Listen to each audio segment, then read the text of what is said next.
The Chicago White Sox had an off day on Monday and will start a 3-game series against the New York Yankees in New York, beginning on Tuesday with Lucas Giolito on the mound. With the White Sox idle, I thought it would be a good time to check in on what's happening in Charlotte. Jeff Cohen covers all things AAA for Future Sox, and he will join me in a moment. You are Locked On White Sox, your daily Chicago White Sox podcast. Part of the Locked On Podcast Network, your team every day.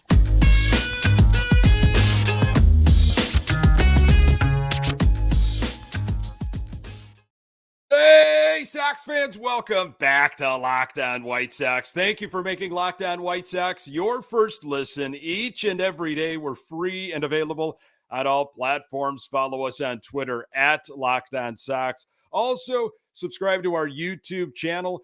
Just search Locked On White Sox. This episode is brought to you by Game Time. Download the Game Time app, create an account, and use code LOCKEDONMLB for $20 off your first purchase. Last-minute tickets, lowest price, guaranteed. Hey, I'm your host, Nick Morawski, a lifelong diehard Chicago White Sox fan, recording this podcast just blocks from the ballpark in beautiful Bridgeport. You can find me on Twitter at Nick_GGTB. Locked On White Sox is part of the Locked On Podcast Network, your team every day. Our Chicago White Sox take on the New York Yankees on Tuesday. Lucas Giolito will be on the mound. Catch every pitch of the White Sox hometown broadcast with SiriusXM on the SXM app. Search White Sox. So long gone are the days when the Sox had one of the best farm systems in all of baseball. The White Sox are lacking depth, but there are several names to keep an eye on. Joining me to talk about what could be, I've got Jeff Cohen, who talks all things AAA to Future Sox. Jeff, thank you so much for joining the podcast. Thanks, Nick. It's nice to be with you tonight. There's a lot to get to, and I know I get questions all the time. As I mentioned to you before we started recording, farm system growing edge of mine. Future Sox do a great job. White Sox Daily. And so with the Sox having an off day, we'll check in on things in Charlotte, get your expertise. Your Twitter handle is AAA Jeff. You of course know that. Now everybody knows that, and there's a reason for that. I have to start with Oscar Colas. And, you know, I was excited for him, as a lot of people were, reading all the things over the offseason. It was a fairly bleak offseason for White Sox fans. Not a lot going on, but there was this promise of watch out for Oscar Colas. He's going to play right field, a proven right fielder. He can hit. Doesn't have a lot of experience at all in AAA, but we think he could be ready. Had a really good spring. He didn't do anything to hurt himself. Started off, struggled, which we all expected he was most likely going to struggle, and then sent down. I guess let's start with, in your opinion, was having him start with the big league club the right move? I suppose in hindsight it wasn't, but I mean, everything he did last year suggested there was a major leaguer just waiting to explode on the scene. So I really can't criticize anyone for giving him that shot, and everything he did in spring seemed to reinforce the idea that he was ready to go. But unfortunately, the White Sox just couldn't afford to have both Colas and Lenyn Sosa in the lineup learning how to be major leaguers at a time when everything else was going wrong. They needed some production from the bottom of the batting order.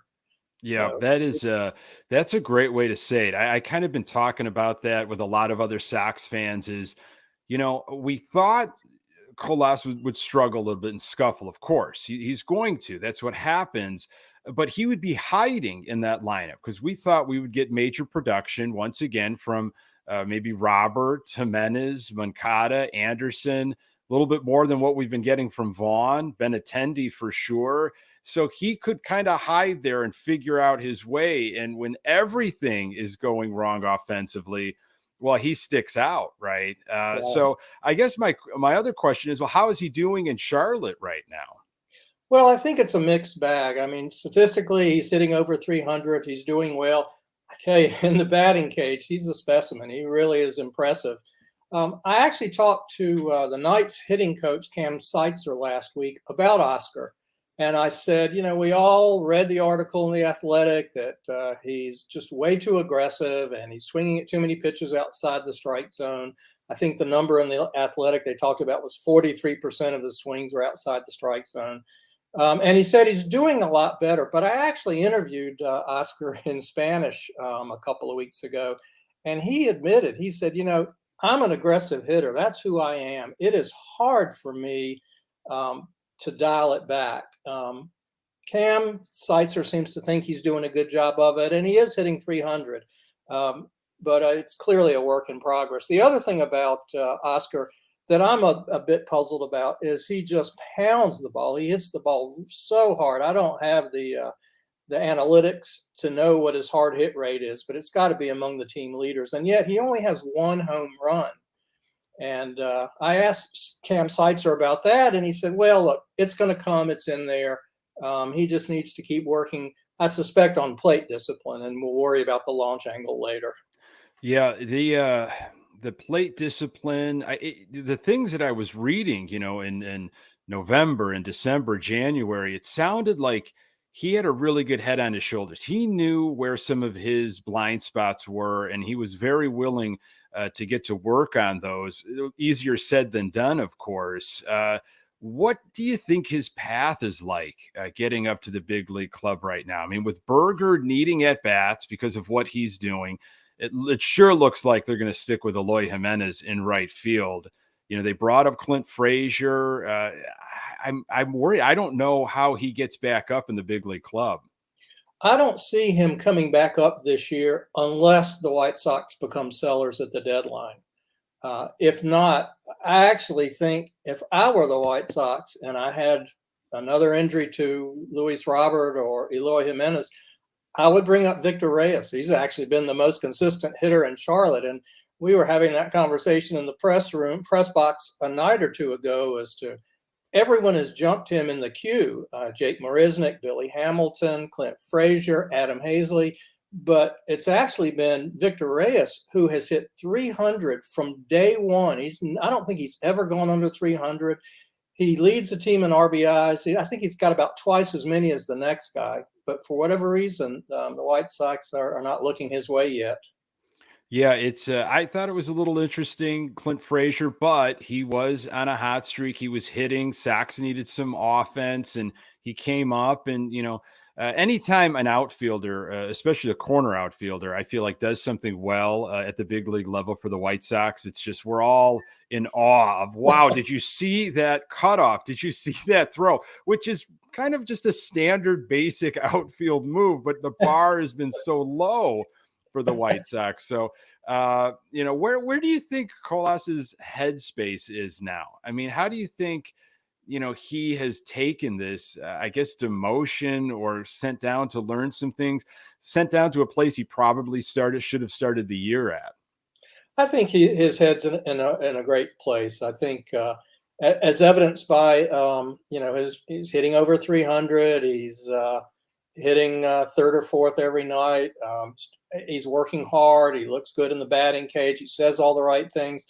I'm actually impressed that all of these guys who have been sent down, they don't come back and hang their head. They work hard and they keep hitting. I mean, Sosa has been on fire since coming back. Colas has been hitting well. All these guys, they come back and they just keep on grinding. They know they're close.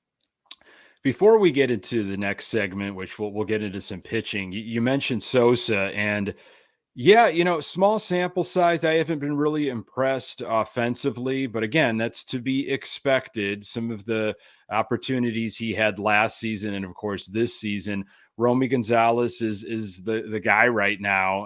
Elvis Andrus has come back from the IL, and obviously they DFA'd Hanser Alberto. So I feel like between Gonzalez and Andrus, that's the way they're going to go. Sosa, is he the guy for the future? Elvis isn't going to stick around beyond this year. Romy can play a few different positions, but I've liked what I've seen from Romy. what do you think about Lenyn Sosa? Do you think that he's a guy that really could be a future second baseman long term for the Sox? I absolutely do. He like Colas hits the ball hard, makes great contact. I really like him. I think his defense is okay.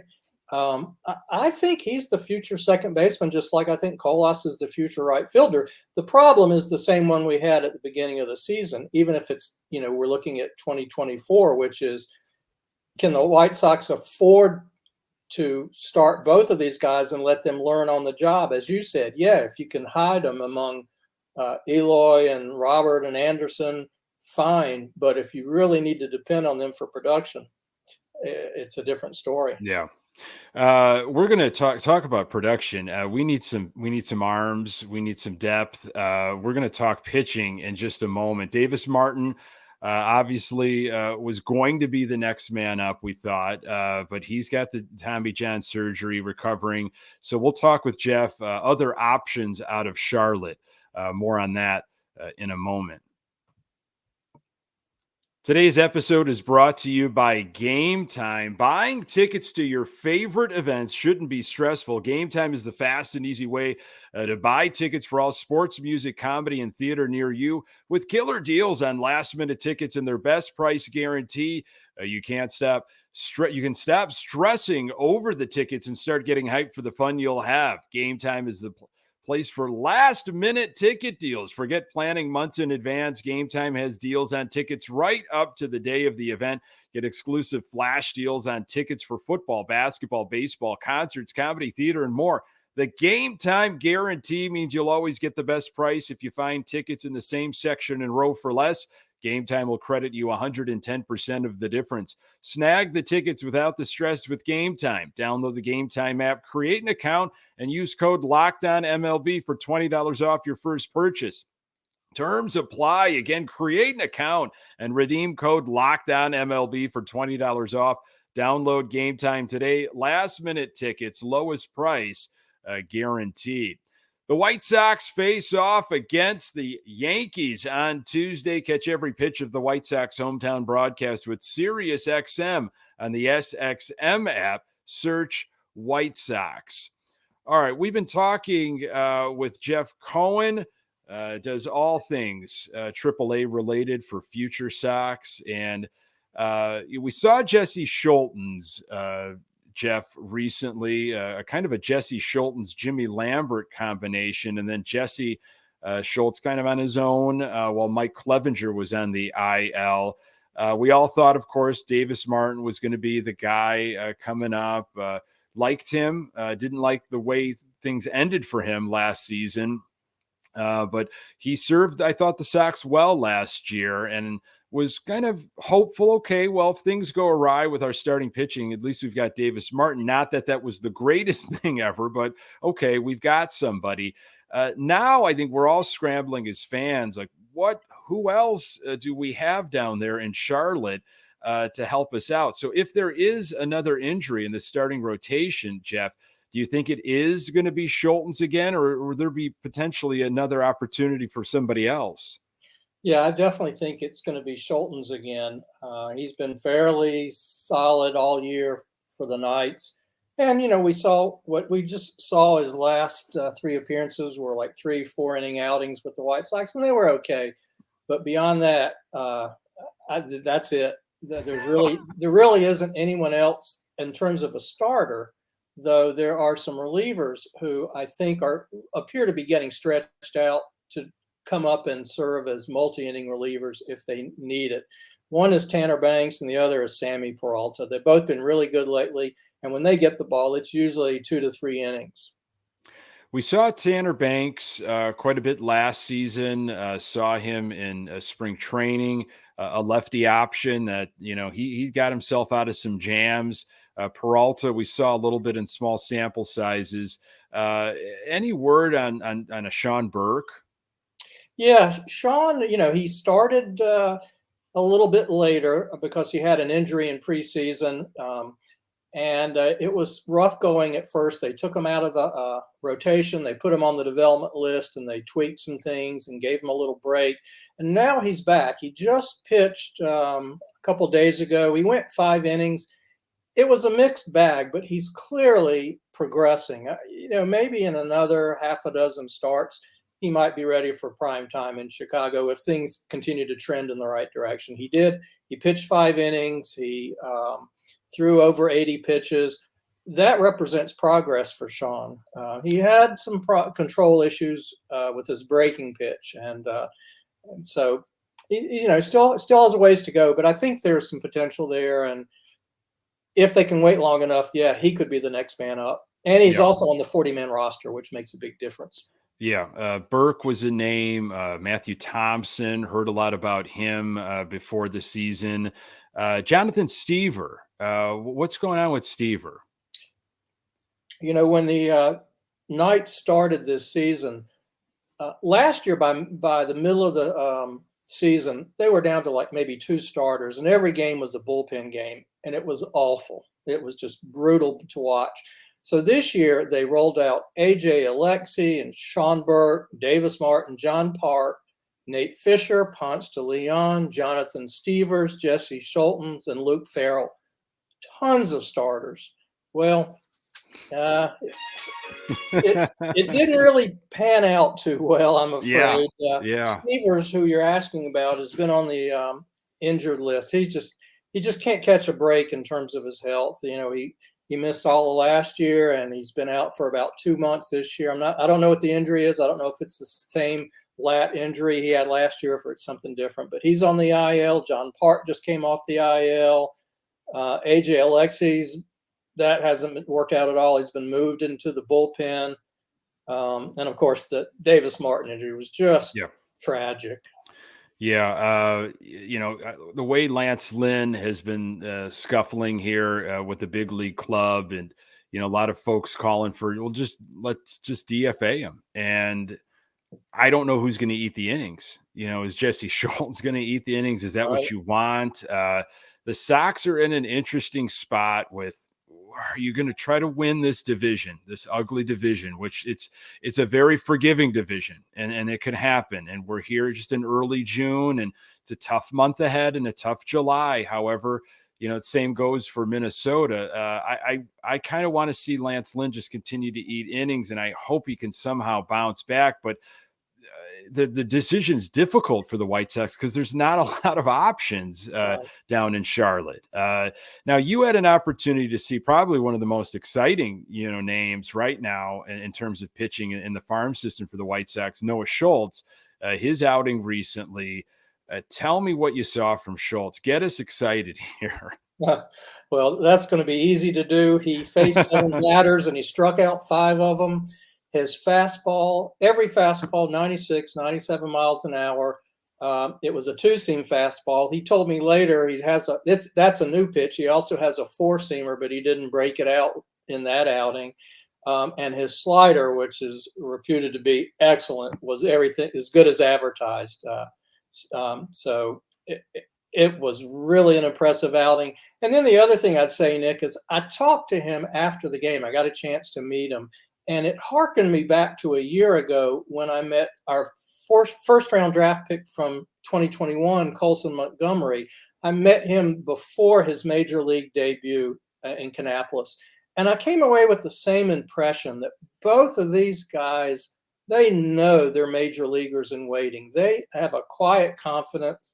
I met Colson Montgomery and Wes Kath at the same time. And this isn't to take anything away from Wes. He may end up being a great player, but he was just an 18-year-old kid out of high school. Colson Montgomery, he was different. And just Noah Schultz, he was different. They're confident. They inspire confidence in you, and they're going to be major leaguers, assuming they stay healthy. Yeah, health for sure. I don't like doing this with someone so young like Schultz, but it gives you kind of a window maybe with a recognizable name. Is there, not to say that this is an actual comparison, but is there anybody that we have seen at a major league level where you can say motion or just, it's early, I know, but anybody that you can maybe compare Schultz to? Well, I think everyone would love to say Randy Johnson, right? Yeah. But I really don't have a comp for you. You know, I saw him pitch 2 innings. I hope to get back and see him a few more times this year when he gets stretched out. And, you know, he's pitching in low A. It's kind of man among boys right now. Yeah. But, Yeah. Take you that know, for what it's worth. Right. the ceiling is just off the charts. There were a few people that I saw tweeting just, articles and photos and reactions when they were there in person. And it is exciting. We as a Sox fan base, just as we went through that list of names, or you did just recently, that there's not a lot going on. So when we have something like this to get excited about, it kind of reminds me of years ago with Kopech. You would hear about every single start that he had when he first came over and all the excitement of what he was doing and when we're going to see him. We're a ways away from that from Schultz, but still seems like he's off on the right foot here. In just a moment, I want to talk to you, Jeff, about catching situations, any solutions, should Perez maybe get an opportunity? And maybe some players to watch out for that could see some time in a White Sox uniform this year is also maybe they never get to see a White Sox uniform because come trade deadline, maybe they're part of a package or something. We'll get to that all with Jeff in just a moment here. Today's episode is brought to you by BetterHelp. It's so easy to get caught up in what everyone else needs from you and never take a moment to think about what you need from yourself. But when we spend all of our time giving it, leaves us feeling stretched thin and burned out. Therapy can give you the tools to find more balance in your life. So if you keep supporting others without leaving yourself behind. If you're thinking of starting therapy, give BetterHelp a try. It's entirely online, designed to be convenient, flexible, and suited to your schedule. Just fill out a brief questionnaire to get matched with a licensed therapist and switch therapists anytime for no additional charge. Find more balance with BetterHelp. Visit BetterHelp.com/LockedOnMLB today to get 10% off your first month. That's BetterHelp, HELP.com/LockedOnMLB. Talking with Jeff Cohen, who does so much great work for Future Sox, covering AAA Charlotte. Went through some pitching, went through, guys that we've seen in a White Sox uniform like Carlos and Sosa. Now we get to the catching department, Jeff, which I was trying to figure this out, and go back. And when was the last homegrown, catcher that really had an impact with the White Sox? And I settled on Ron Karkovice, which is a long time ago, but he spent all of his 10 years, I believe, in a White Sox uniform. He was a first-round draft pick in the early 80s. And then you think about, Zach Collins, unfortunately, which is a name that I'm sure it was right there. You're ready to talk about, but what could have been, what never was been, maybe it should have never happened that way. But what is happening with the catching department? Maybe the development, the process in that, and can Perez be a guy that we can even get excited about? Right. Well, let's go back to last year. Carlos had a phenomenal year. He had a phenomenal year. He steadily improved defensively. He was one of the best offensive players on the team in terms of home runs. He was among the leaders in the entire International League in terms of being difficult to strike out. So everything looked great last year. I suspect this year there's got to be kind of tough on him mentally to be back in Charlotte after doing everything he needed to do last year to prove that he was major league ready. What can he bring to the White Sox? The best way I can answer that, Nick, is just kind of maybe dodge the question a little bit and say, I think he's got a floor of a capable major league backup. I just don't know if there's more than that. Not that different than Seby, right? I mean, wouldn't it be how you would describe Seby? Seby, I thought, was a reliable and is defensive catcher. And his offense, though, I just don't have a lot of confidence as, he's catching, I feel like, a little bit more because of Yaz's knees and the just conserving that. I just don't have a lot of confidence in what we can get offensively for him. So if Carlos can give you more pop, then I'm okay with making that switch. Yeah. Well, he certainly is going to make a lot better contact than Seby. I mean, that's kind of his calling card at the plate, is to not strike out and to get the bat on the ball. So he will help offensively, probably maybe a little step back defensively. Why has that been such an issue, do you think, for the White Sox, for the system in terms of development or drafting or prioritizing the catcher position? Yeah, that's interesting, isn't it? Zach Collins was a top draft pick. That's really unfortunate. I guess there really haven't been any other recent top draft picks. I guess Andy Hackenberg is in Birmingham, and then I'm not really, to be honest, I'm not familiar with Winston-Salem's roster. I don't know if there's anyone there, but I know when I was in Kannapolis this week, they've got a guy, Colby Smelly, who was their 13th round pick, but there was another guy they had there, Luis Pineda, who was a free agent international signee, and he really passed the eye test. It's kind of interesting, obviously 3 or 4 years away, but yeah. To answer your question, I have no idea why they're basically so inept at developing a catcher. So I'm just shaking my head, as we all are as Sox fans, just because I don't think Yaz is going to be in a White Sox uniform beyond this season. And, I feel like I don't know what they're going to do in the offseason in terms of money. And they've got a lot of holes, as guys are going to be, I don't think Giolito is going to be back, and on and on. And such an important position. You have to have it. And now we're kind of just in limbo here. But in terms of player development and drafting, it's not an exact science, obviously, but some of the guys that the Sox have taken recently with some high picks, wow. The decision was questionable, and the results are now just jaw-dropping. As we just saw a couple weeks ago, the Cubs, I believe, DFA'd Nick Madrigal, if I'm not mistaken. Wow. Oh, yeah, that was really a low point in recent White Sox draft history, wasn't it? That was, you draft him and then you trade him away, and then he doesn't pan out regardless. That was heartbreaking. Yeah, I don't know what the answer is. I think when you talk about player development, you're right. You've got to look at scouting. You got to look at drafting. And also you have to look at international signees. I think that's really the saving grace for the White Sox, that they've done a great job signing international players.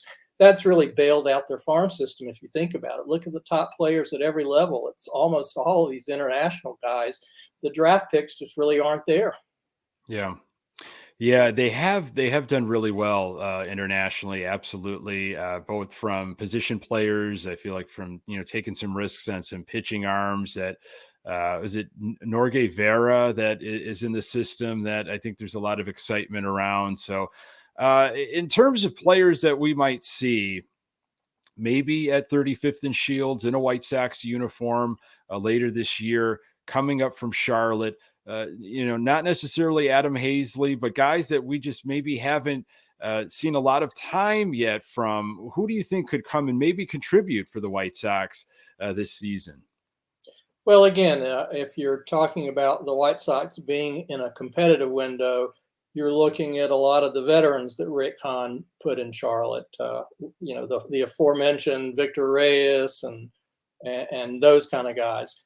If there's a sell-off, then it's you do a complete 180, and you're talking about bringing up Carlos Perez and Sosa and Colas. Why not give Zach Remillard a look? What the heck? Yeah. But if there's a sell-off, it's interesting. There's all this talk about, well, let's move Giolito, let's move Dylan Cease, let's DFA Lance Lynn.